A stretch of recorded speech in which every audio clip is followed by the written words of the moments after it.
strong.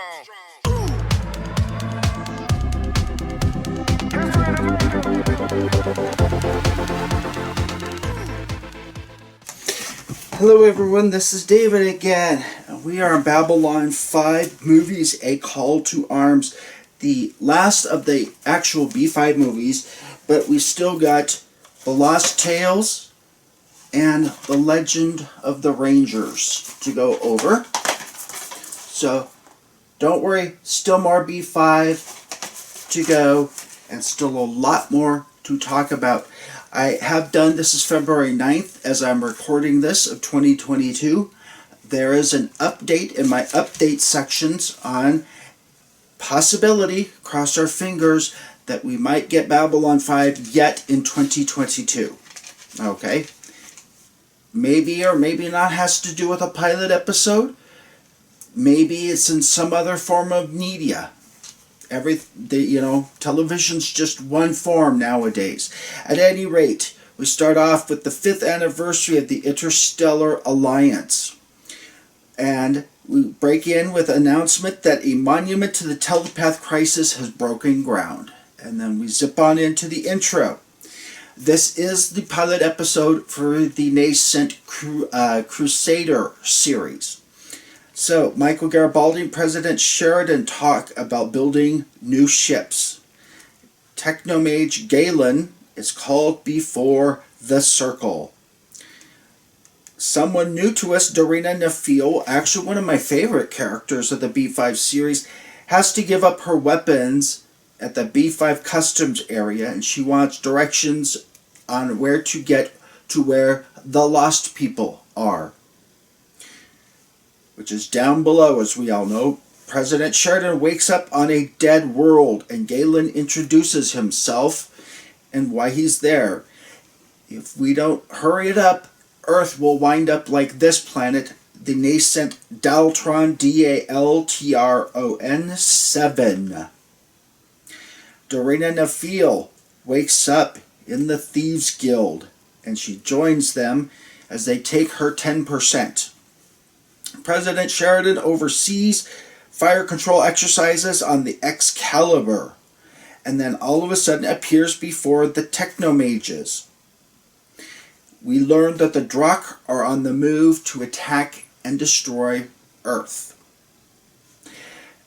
We can also learn that the Excalibur can refract 80% of a weapon's energy, but build up over time, still can have a lot of damage done to it.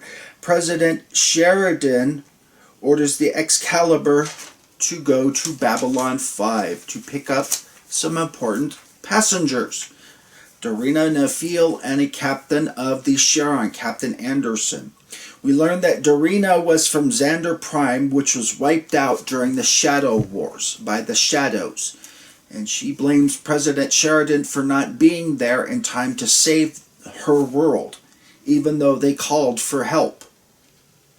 The Victory and the Excalibur head towards Daltron 7. They find the world dead, and they find a data crystal on a dead Drazi, who was Galen had sent him to investigate and to record his findings. Sadly, he did not make it out. We learned that the Shadow War had ended 6 years ago, but Daltron 7 was destroyed less than a week earlier. So, we know the Drakh now have a planet killer on their hands. We see, and the Victory and Excalibur end up going into a null void. Null void. Basically, it means zero, nothing. You can't find anything inside of it or outside of it, except in this particular instance, an entire Drakh fleet is there. And they encountered by the Excalibur. The Excalibur, of course, turns around and runs for its life, because even as advanced as the Excalibur is, it cannot take on an entire Drakh fleet. That is something the Earth Alliance will have to go in. President Sheridan phones Captain Lockley on Babylon 5 to mobilize the Earth Alliance to meet the Drakh fleet, and Delenn sends as many ships from the ISA as she can get her hands on. But As Garibaldi was loath to find out, it turns out that one of the head construction guys of the Excalibur is in fact a Drakh spy. A massive Drakh fleet engages in combat as it comes out of hyperspace with the Earth Alliance and the Interstellar Alliance ships. Dureena, being a thief, helps pick the target on the Shadow Planet Killer. The Victory and Excalibur hit it with all they have. It's still not enough, but the Victory rams the Shadow Planet Killer, activating it prematurely. Ends up destroying much of the Drakh fleet, but in an ultimate act of spite, the Drakh poison Earth's atmosphere with a biogenetic plague. They couldn't tailor it like the Shadows might have been able to finish adjusting it to humans, so it will take around 5 years, but at the end of 5 years, all living life, every man, woman, and child on Earth will be dead. And so we set up the Excalibur, the Victory having been destroyed. The Excalibur has now been tasked with finding an antidote to the Drakh plague.